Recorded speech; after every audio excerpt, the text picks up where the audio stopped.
are going on in my knitting, crocheting, sewing, and generally any kind of making type of crafty stuff that I like to do. My name is Audrey and I'll be hosting you today, so welcome. Today I have much more to share than I did last week. Last week, as I mentioned, I was coming out of being sick and I really didn't get a lot done the week prior to that, and so the following week I was able to kind of make up for a lot of the knitting and sewing that I had wanted to do in the past week or so and didn't get to. So it's been a good crafty week, so I have lots more goodies to show and to share with you. Not a lot of FOs, but lots of WIPS, lots of things that are in process, and yeah, lots of good stuff to share. So I think I will just welcome you all and jump right in. I think I'll start with an old finished object because it just feels right to start with something that's finished. I didn't finish anything this week, but I found as I cleaned out my closet, which was another thing that I was inspired to do. I watched that documentary Minimalism that everyone is talking about, and I was really interested in the idea, and so I thought it would be a good week to clean out my closet and try and really pare down stuff. So I did, and that's great because I'm going to try living out of a much smaller wardrobe, and I think it's going to go really well. But as I was cleaning, I found an old precious little finished object that had been just ignored and sadly pushed back into the dark, deep corners of my closet, and I felt so bad, so I thought I had to pull him out. And he doesn't have a name, but here he is. This is Mr. Monkey, is what I'll call him, I guess.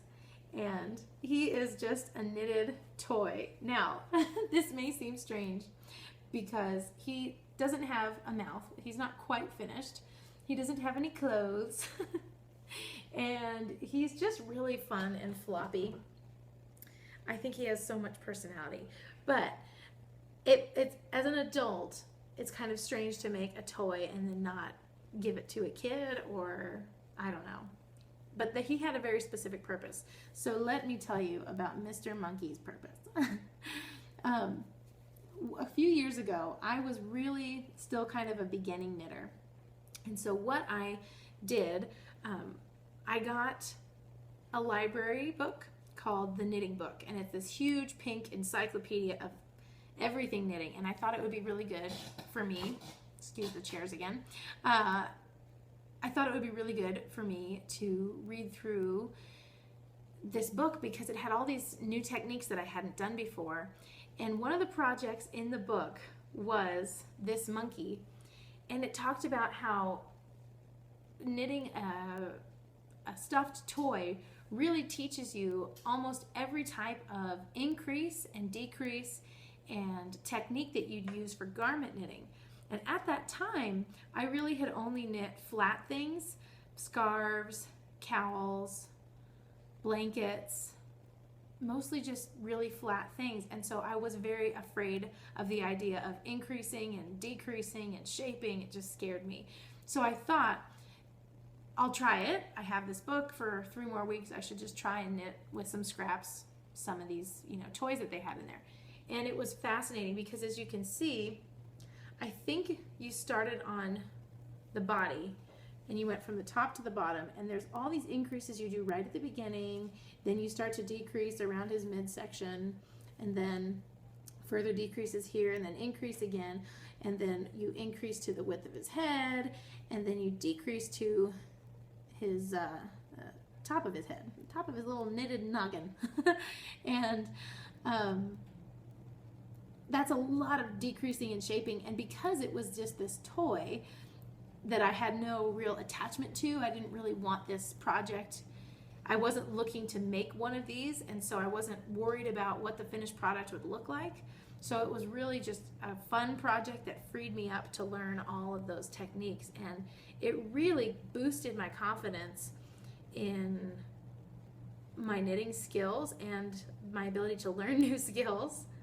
And it really was like a huge stepping stone project. And then I didn't even have the right type of stuffing to stuff him, so I just use cotton balls. So his stuffing is a little lumpy. He's got a little tail here. I learned how to mattress stitch, which was really good for invisible kind of joining or sewing without having a seam. And you can see on this leg, you can't see the seam. It's a little lumpy for the cotton balls, but you can't see the seam. On this leg, you can see the seam. And so this is the one I did first, and I greatly improved from this first leg to the second. And I just highly recommend, if you're afraid of shaping, if you're new to knitting, it's called the Knitting Book, the one that I got this from. But any patterns for any toys or ornaments or small things that teach you how to just start using increases and decreases, they're super helpful. And so Mr. Monkey, after spending a year at the back of my closet, was unearthed, and I thought, oh, what a great thing to share on the podcast, because he really was a crucial turning point. Because after I knit him, I really felt confident to try any clothing pattern, and that has really been my favorite type of thing to knit: socks, sweaters, hats, and things with a lot of shaping. So he was a big part of my knitting progress. And I never even finished his mouth. I could never get it to look right. It looked really creepy every time, so I just took it out. But this is Mr. Monkey, the old FO, and he is so much fun to just like position. And he looks like he has so much attitude sometimes. When he was just sitting in my closet this morning, my husband and I were laughing because it looked like he was just sitting there like, really? You know, he looks like he just has a bad attitude. He's just a funny little project. But anyway, that is my only old or new finished object to show this week, as I've been just massively starting new projects willy-nilly really fast. So I'm going to let Mr. Monkey say goodbye, and he can hang out down here while we move on to works in progress. And I have a lot of them, so I don't know which one to show first. I think I'm going to show the most timely one.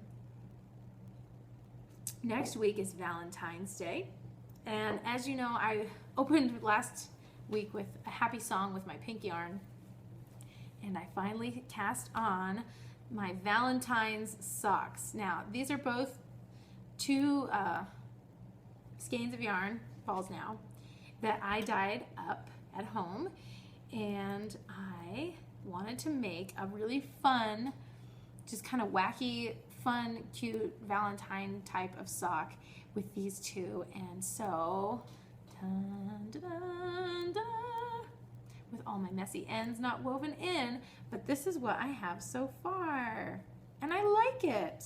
So what I started with, I'm knitting these on 3.5, which is kind of big for socks, but this is sport weight yarn, so I find that it works good. But these are on 3.5s, and I started with about, 10 rows of 1x1 rib. Then I went into stockinette, and then I just started some eyelets, and then I did a row or two, and then started another row of alternating eyelets.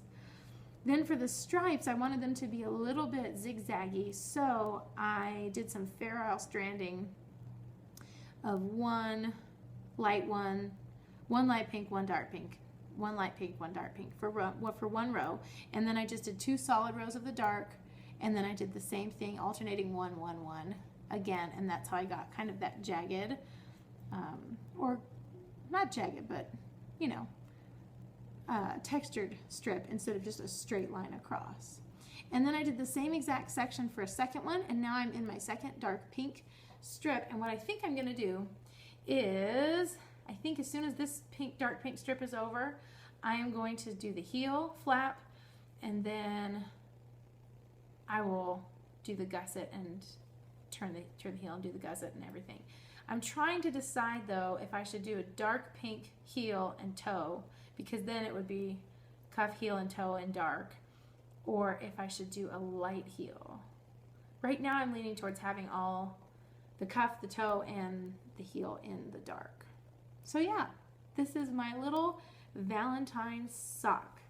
And I really like how it's coming out. Just fun and kind of overly pink. More pink than I normally am even into, but it's fun. So that is work in progress number 1. And it's living in my little cherry bag that I sewed myself. And that is number 1. Number 2, I have been really enjoying working on what I dubbed the random shawl, and now I'm calling it the random rainbow shawl. I've gotten a little bit more progress made on this. The size doesn't look a lot bigger, but the increases have taken off, and so it's going to be quite full and flouncy.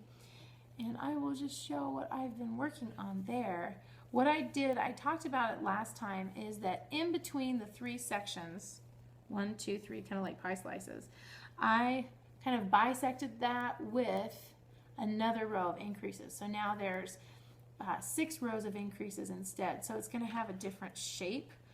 I honestly, with this, I'm just playing. I just want to see. This is kind of just an experimental thing where it's like, what would happen if I added more increases? And what would happen if I did this and that? And I'm just having so much fun. The last thing that I have done is I'm doing a bigger section of mesh right now with just the, yarn over, K2 together, yarn over, knit 2 together, yarn over, knit 2 together, and then you knit the next row, and then you do the same thing. And I'm just kind of enjoying how this is shaping out. It's not laying flat anymore, so I'm wondering as it grows, like, what is going to happen with it. But what I kind of see it being something fun that you just wrap around, and I'm hoping to end up knitting needles in my face. I'm hoping to end up with more of a crescent, this shape type of shawl, and I'm gonna see what happens if in a few rows, like I said, this is fully experimental. In a few rows, I'm going to stop all of these increases and only continue to increase on the sides and see if it'll grow out more and stay this way. I don't know what'll happen.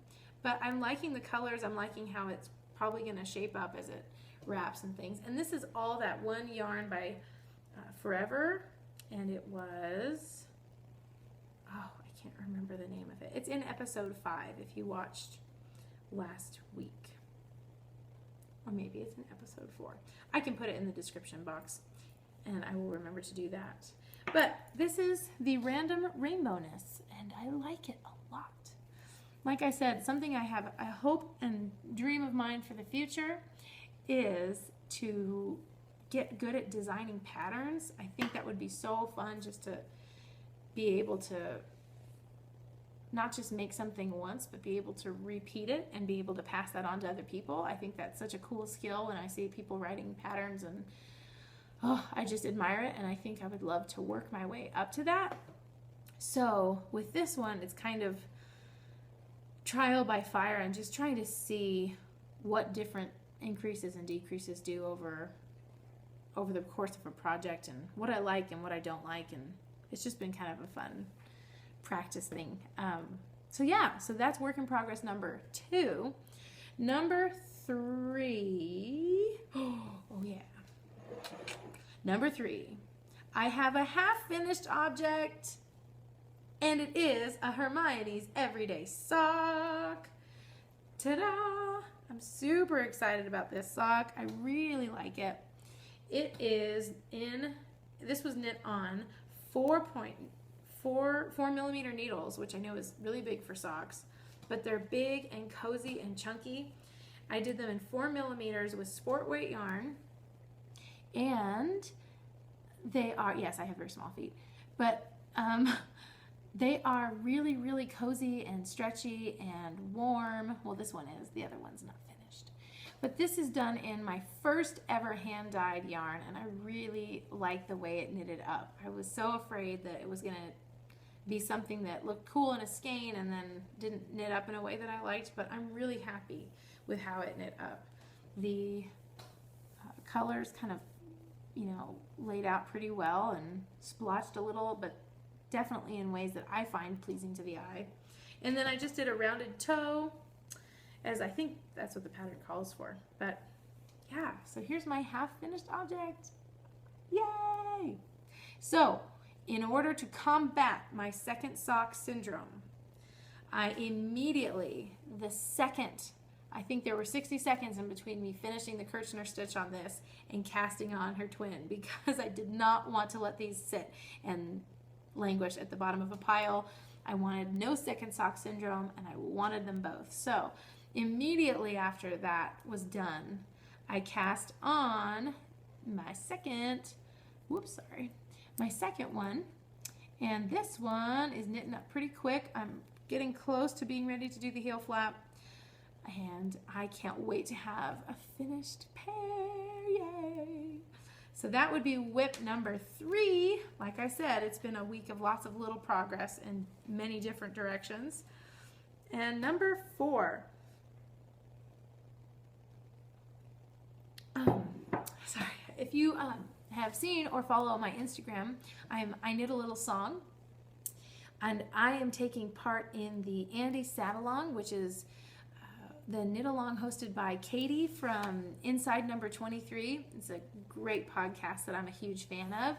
And sorry, there's someone outside. Okay, we're good. Anyhow, she's hosting this great knit along on Ravelry because, sorry, I just totally spaced out because there's a dog and there's people running outside my house. Here I am. I'm mentally back now, I promise.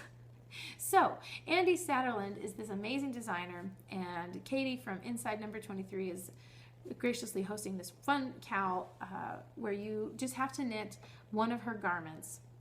And I think it is running all the way through the end of March. And I chose the Sunshower cardigan, and I'm loving the pattern. I'm enjoying the knit so much. It's on worsted weight and 5mm needles, haha, and I am really enjoying it. It makes fast progress when I actually sit down and work on it. So here is the back, the shoulders, and the arm holes, and then the 2 fronts. Now, this is really exciting. Happy progress. I did a lot of knitting on this. However, I don't want to give away too much because it is a purchased pattern, but I will just say I got off when I joined the back to the front. I got off a row or 2. So what happened is the eyelets all are on the same row, obviously, and they kind of have a rhythm to them. And one of the fronts, when I joined them, I must have done an extra row or something, because then I kept going, and look what happened. There's even distance between all of these eyelets, and then you get to this section, and I have this big, thick stockinette stitch section where there's no eyelets, and there should be. So I have to rip back, and I don't want to, but I'm going to, because I really do want this sweater to be not perfect, but nice looking, and I don't want any weird, like, hey, that row looks really off, or that looks like there's a section where there's no holes. And I think I love this enough to really make it right. So I do want to rip back, and today I'm going to show you my favorite way of ripping back. I have done many different types of ripping back knitting when I had to. Number 1, learning to knit backwards to unknit is helpful for small things, I think, where you take your left needle and you insert it into under the loop that you just pulled up, and just kind of undo the process and go backwards. But for this much, I have at least 3 rows to rip out. So I'm going to insert a lifeline, as some people have called it. I've watched lots of different videos on how people do this, and I found this way to work really well when ripping back a larger section. Before I go forward, I also have just ripped out, and then tried to get all those live loops back on my needle. And I think for certain types of projects that works, but there are so many stitches on the needle right now, I don't want to mess with, dropping a few. So if I remember correctly, the way that this works is you insert a needle and waste yarn into the right leg of every V. You do that across the whole thing, and that's gonna, it's just like holding the stitches on waste yarn. And once I do that, I can rip it out and I will have all of those stitches on this string.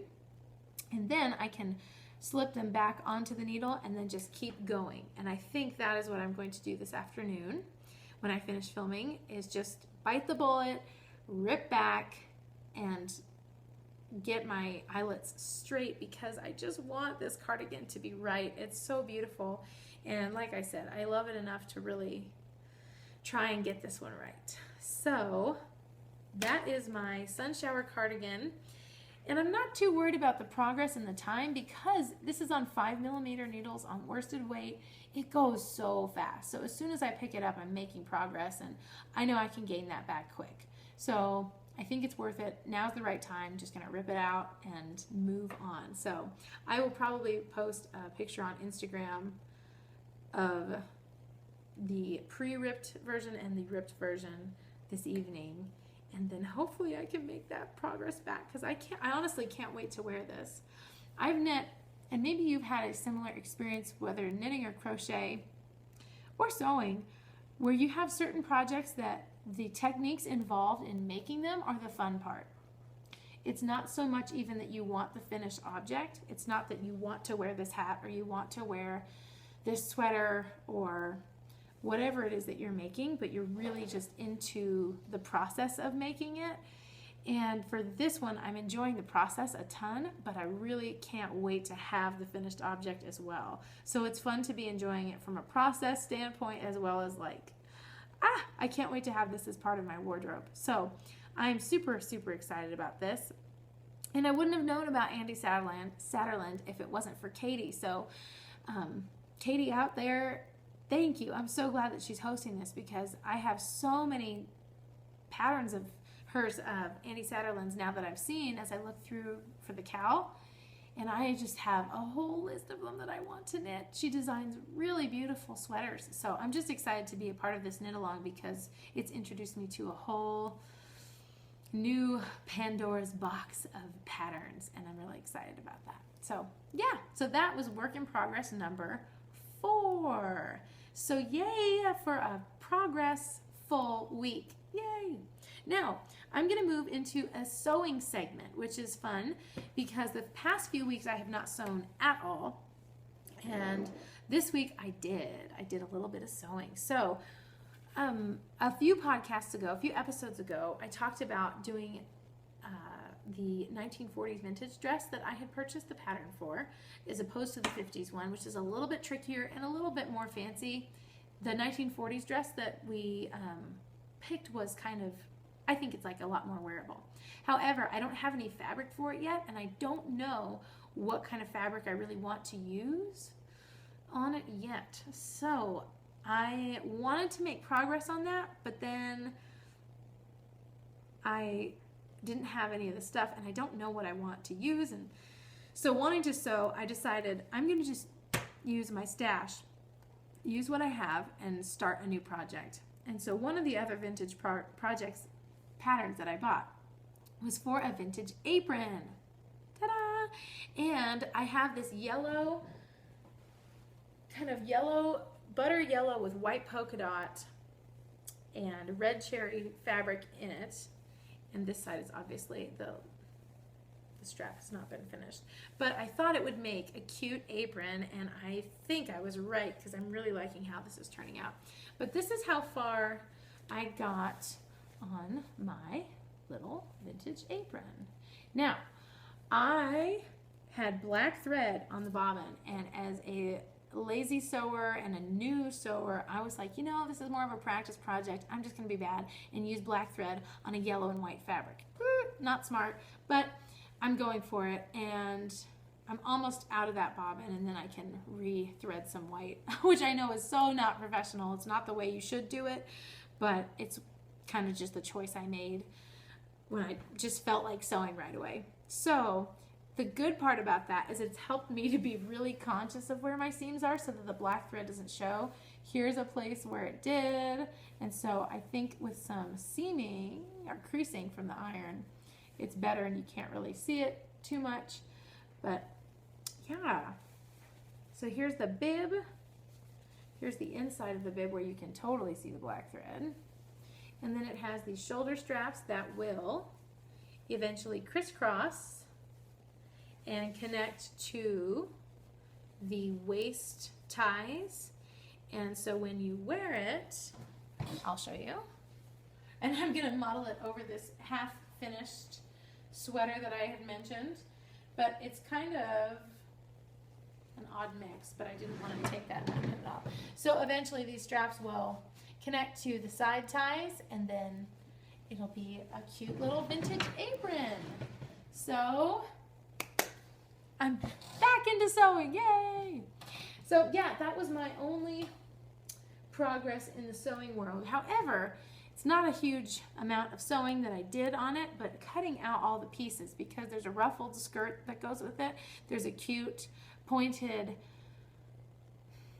waistband front, and then there's all these little pieces. And so cutting the fabric and measuring, cutting out the fabric and, I don't know, pinning is not my favorite part of sewing. I'm learning that I really enjoy the actual sewing part. When you're actually combining the pieces, putting everything together, getting close to that finished object, I think it's really, really fun. Starting a project and cutting out all the pieces is not my favorite. I'm having a hard time pinning things evenly, and I've read about it, and they say that when you're pinning fabric, it's best not to pick it up. It's best to just try and pin it through the, not through the table, but just pin without picking it up, because when you pick it up it gathers, and I've been trying that and it's helped a lot, but I'm still just not an expert cutter and pinner. My sewing skills as far as keeping an even stitch and keeping it straight through the machine are good, but I really struggle with the early part of cutting out the pattern, marking all the markings for the notches, all the things that you're supposed to write in. I find I am tempted to just rush past that, and that's not good. So I've been trying to work on some of those skills of the early processes of cutting out a pattern, marking all the stuff, and being more detailed in that part. And that the more I do that, the quicker it makes the actual sewing process, and I'm learning by the hard way, learning the importance of that. So I'm making progress, and kind of how I see this one is this is a really good practice for the dress that I'm going to be making next. And I don't know if you had, I know some people weighed in with which between the 40s and 50s dress, and I really appreciated that. But if you have any ideas of what type of fabric you think would look good for a 1940s sundress, the picture and the pattern, I would grab it, but I think it's pretty far away. The pattern is, it showed this navy with this really big, bold pattern on it, and it felt a little loud for me. And so and I know this is a little loud, but that was, anyway, stash fabric. But I'm thinking about what I would like that dress to look like, and I just can't decide. So if you have any ideas from that episode of what types of fabric, whether a smaller pattern, a lighter color, a darker color, I'm still not really confident at picking fabric, and so I would welcome any opinions on what type of fabric you think would be good for that 40s dress. I just don't know. So I would love to hear your opinions. I guess I can move on to my next segment, which is yarn dyeing. Yay! And I don't have any new things that I have dyed this week. I have one just here for decoration, my San Francisco sunset that I love. And my mom watched the podcast when I showed this and texted me a picture that I should try and find. But she texted me a picture where the sky was exactly these colors. And she was like, "Is that what you meant?" And I was like, "Yes, that is totally it." So that was fun. But I do have news to report for dyeing. And what that is that my birthday is coming up. And so I bought my first round of, let me back up. I bought my first round of dyeing supplies with which was for my Christmas gift. So my husband and I think my mom gifted me, I can't remember how it all happened now. I think it was something that, my husband went online with me and we picked out everything, and that was my Christmas gift. And then my birthday's coming up, and it's I've dyed enough skeins that I kind of know how I want to refine my process. And so there's a few more tools I need. Obviously there's more yarn, but there are a few tools that I need that will help me to make the process much more smooth, and it will keep me from using the kitchen. I don't want to dye in the kitchen because I like the idea of having separate dyeing space from cooking space. I know that you can, and a lot of people do dye in their kitchens, but then you kind of can't cook in there while you're dyeing, and you have to make sure that you clean everything up really well after. And I intend to clean up after myself when I'm dyeing in the other room, but I like the idea that I could have something soaking in the dye pot and waiting there, and completely on a different floor I could be working. I don't know, I could have a soup on or something like that on the stove. I just want to keep those spaces separate. So that being said, for my birthday gift, I'm gonna be picking out a better ventilating mask. I'm gonna get a respirator that's heavy duty enough that I can actually do some speckling and just feel more confident that I'm protecting myself as I'm going to be doing this more and more.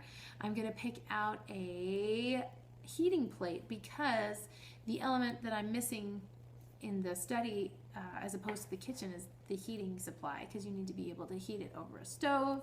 So I'm going to get a heating plate that I will be very careful with, but I will be able to heat the kettle in a separate space, and that will put me out of the kitchen, which I'm super excited about.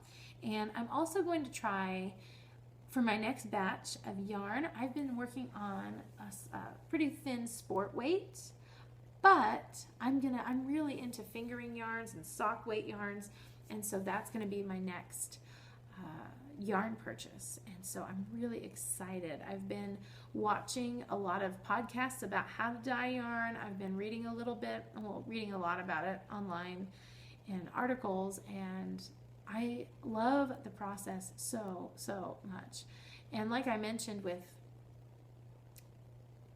being excited about your finished object that you're yielding from what you're spending your time making, it is so, I just enjoy the process of choosing the colors, and I'm getting better at it. I think I'll continue to get better at it as I work, but I'm so enjoying the process of it.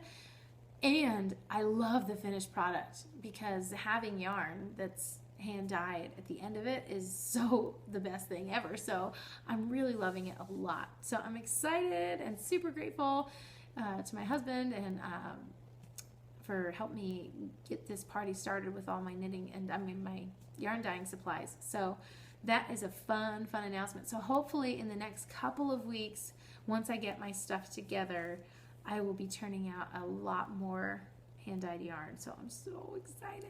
Yay! I can't wait. So that's kind of all I had for today's episode. I really don't know what else I have around to share. I'm looking around. Normally there's, at any given moment, 5 or 6 works in progress and projects bags hanging out by the couch or on the shelf. So I think I've shown all of them. I think I have shown you really basically what I've been up to this week. So anyway, I hope you have had a nice week and enjoyed your favorite type of crafting, whether it's knitting, crocheting, or anything else. I hope you have a really great week. Feel free to message me below. On Instagram, I knit a little song, and on Ravelry, I am katknitss, and I will put those in the description box. I don't have a giveaway to announce, but I'm working on getting a giveaway ready for either next week or the week after that. So I will post that on Instagram, as well as I'll announce it when I actually have the stuff in my possession. But I do have some exciting things to be giving away soon. So that will be kind of on the menu soon, and I will let you know about that. I'm trying to think if I had any other housekeeping or admin things to mention, but I think that's it. So thank you so much for watching today. I really enjoy being able to watch people's podcasts and see what other people are up to. And so thanks so much for watching and listening to what I'm up to. If there's something that you would like to see more of in the podcast, that would be great for me to know. I'd love to know if you'd like to see either more technique stuff or more finished objects or WIPS or whatever. I would be totally open to see what you're enjoying the most and what you'd be more interested in seeing more of. So yeah, I hope you have a wonderful, crafty, satisfying week of making cool things, and I hope that all happens for you. And I'm really long at goodbyes, so I think that carries through to my podcasting life as well. But I hope you have a great week. Thanks so much for watching, and I'll see you soon. Bye!